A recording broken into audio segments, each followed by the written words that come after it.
Welcome back to another episode on Connie Celica, our 1977 Toyota Celica. I know you guys are anxious for us to turn the key, and don't worry, it's going to happen very soon. But first we got this guy back for a second date with the rear brakes. All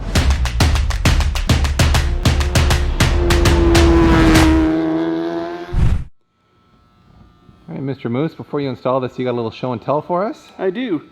One of the challenges with aftermarket 4-pot setups is parking brake.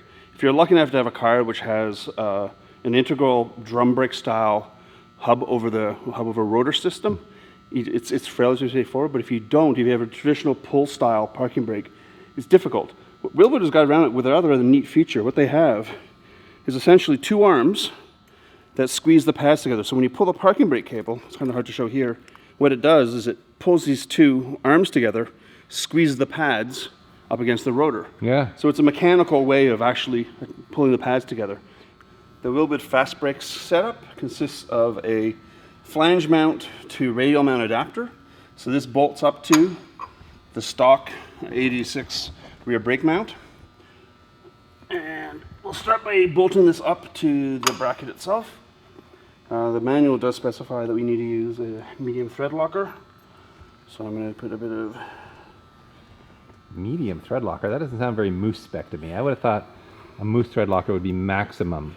Well, this is the spec for the bolt nut for me. I require, obviously, extra strong, extra large thread locker. Yes. These rear brakes are pretty beefy for a car this weight. These are 11-inch rotors, non-ventilated. Slotted and re-drilled to a 4x114. As per our last episode. Yeah, so... Because this is take two. This is take two. We got it started now, I think. We're going to find out. Torque spit, if memory serves me, is about 45 foot-pounds. Okay. So I'm going to... click. Oh, that's the torque wrench. Click. Ah, high tech. Okay, so now what? Next is to install the studs.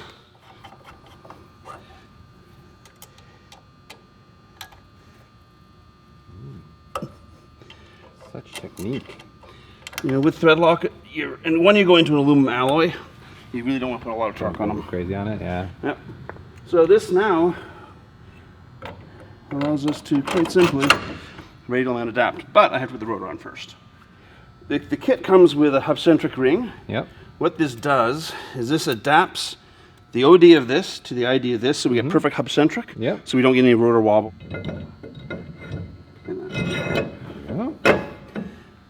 And to hold everything in place, I'll just use a couple of nuts just to keep everything nice and nude. And these were re-drilled properly on a CNC machine by a licensed machinist, so they're perfectly and wonderfully done. They are, yes. Hamilton CNC. Thank you for your expertise. Yes. We have a drill press, but I thought, this could go horribly wrong if I get those holes in the wrong spots.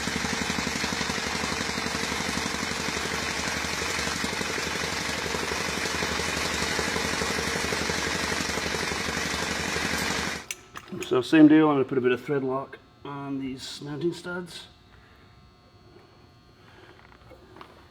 It's caliper time, huh? So pretty.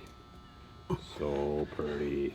A couple of washers and some nice 12-point ARP style nuts.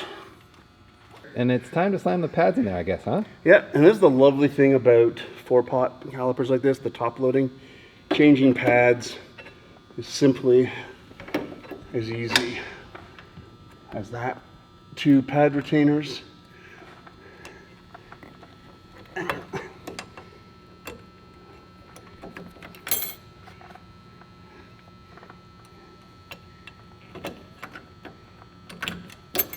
Damn. Winning. I mean, change pads to the track, a couple minutes, done. So does it feel good to be working on Connie again, Moose? It does. You've had a bit of a break here. I have, and we really should talk about that. Oh yeah? I thought we had an agreement, an exclusive agreement, you, me, and Connie, a threesome. That wasn't going to change. But apparently, you brought that slut, Peter, over. He can't help himself. He's never seen a car he didn't want to lay hands on. You know, He's got a problem. his needs should not play into our relationship, Dave. I know, it's complicated, isn't it? But It's okay when it's in a three-way. It's not gay when it's in a three-way. With a honey in the middle, there's some leeway. The area's great in a 1, 2, 3-way. all jokes aside here, Moose, what's the next step? On the next side, well, we have an adapter from, I think it's a tapered pipe fitting to a standard brake line fitting. So we have to install that in the back of the caliper here. It does call for Teflon tape or Teflon paste, sealing paste. And is that something we could have done before we installed the caliper? We could have. The only thing is alignment, because as you tighten it down, it starts to seal and you have some ability to adjust the rotation. Okay. So I kind of want to get the rotation right so the brake line was sort of pointing the right direction, i.e. towards the axle. Yeah. So I felt it's better to actually do that here so I can set the rotation angle. And is it easy to work with that flashlight directly in your face?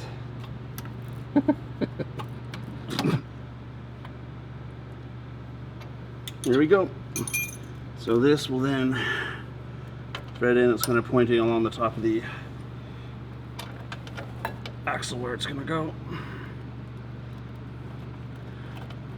And it'll be snug down later, but this will then move its way along.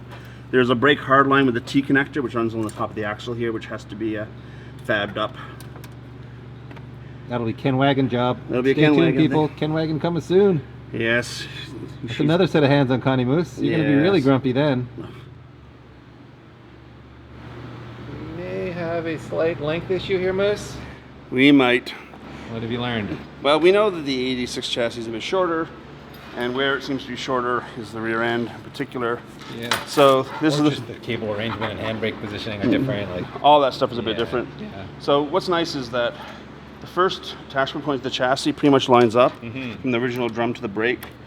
But as you can see here, we are 4 or so inches, I'd say, Yeah. different in length. So we have to make that up somehow. This is the Connie's parking brake, and it consists of a adjuster at the top, a single line to a T. So what we're looking at doing is two things: is basically extending either getting a new cable made that is approximately 4 inches longer, Yeah. or extending this one using some crimps. Right. The nice thing is it's not going to be a big thing because it's in the middle here. Yeah. It'll be hidden, and it's not going through any sort of sleeve. Right. It's just a bare cable. The second issue is that the crimp size for the T-connection end are quite different in thickness. Yeah. 86 versus Connie. And sticker, right? So we have 2 options there. We can either drill this out, which doesn't leave a lot of metal, which isn't one option. Option 2 is just to get the T from an 86. Alrighty, parking brake time.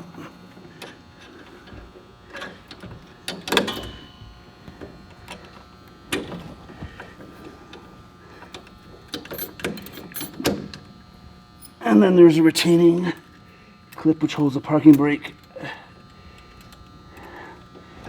Gonna need to give it a tappy.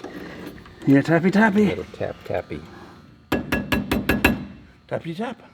Time to attach the parking brake cable to the chassis. It's a bit like wrestling an annoyed snake. Anaconda. No, I'd say there's more Cobra. garter. Oh, garter. Oh, it's just a garter?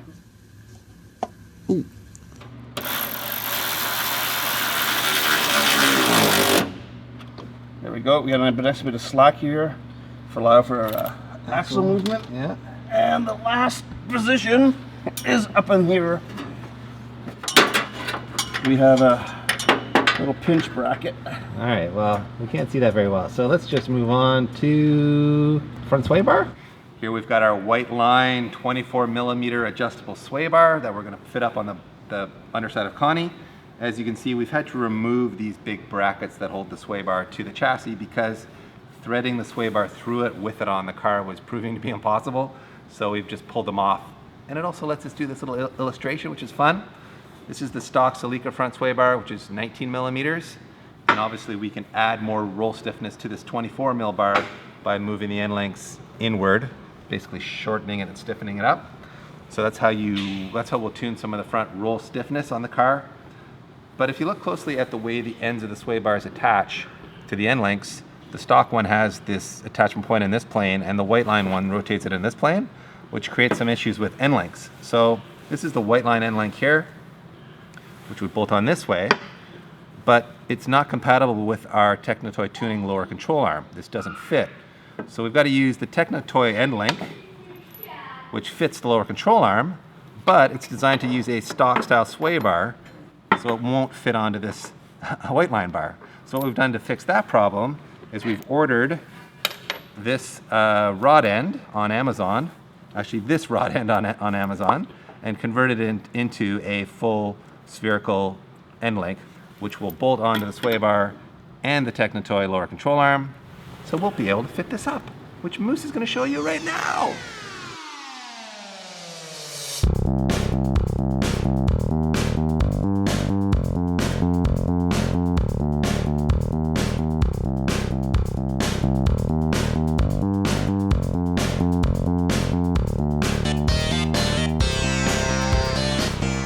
Well, the white line 24mm front sway bar fits up very nicely. Now the question is, how does Moose fit up in the Celica? With the lower seat position, what's going on, buddy? Well, it is dropped to the ground, and I guess you could say, if I fits, I sits. I fits, I sits. And everything's the way that it should be. Barely. That's a wrap on this quick and semi-dirty episode with our main man Moose back in action. Exciting to have the rear brakes on, e-brake cables soon to be finalized, brake lines soon to be finalized with Ken Wagon, and we can bleed those brakes. White line front bar on, progress is happening, and I know we're gonna start this car for you very, very soon. But before that, how about a quick teaser? Bam! Oh my God, internets! The Keep 40s are here! So excited! Well, you look like you could almost drive it if we put a wheel in there. You didn't have a lot of leg room. I'll be kind of like giving birth. It's a good luck. Make some beamsy noises, Moose.